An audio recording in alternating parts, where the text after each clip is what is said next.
Hey Rohan, how are you? I'm good. How are you? Yeah, not too bad. Quite a nice Friday afternoon. So thanks so much for joining me today on the Dementia Couch. For our viewers who may have not met you before, can you just give a short introduction? Yeah, absolutely. So, thank you for having me. My name's Rohan. I am the Group Services Manager. What's one of the most important functions that you perform in your role on a daily basis?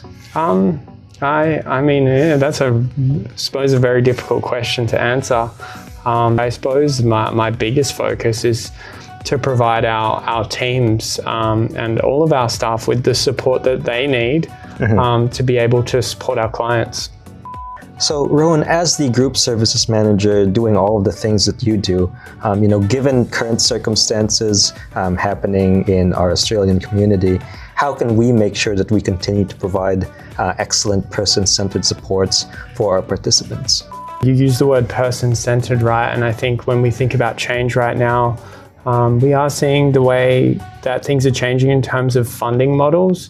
And in a lot of ways, that means people get less time and with support staff. And so what we need to do is make sure that time is as valuable as possible.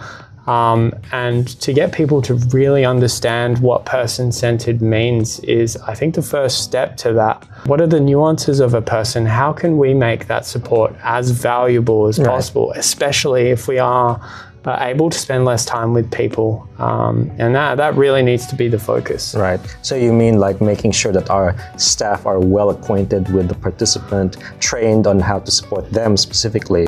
Yeah, for sure. And I suppose the first step to that is for people to realize the significance of understanding their client and who they're working with, because we can share the information, but if people don't understand the significance of them understanding, what this person did for a career, what their motivations are, what makes them smile, then that's really the first step. So they need to understand why that's important so that we can then give that information and they can use that in the way that they deliver support. Right. Okay. Well, thanks so much for that answer and for your time today. Really appreciate it. And I'm sure that our viewers who maybe weren't super sure about how things worked could probably get a little something out of this as well. I hope I shared something of insight. So thank you for having me. Thank you again. Thanks, Rohan.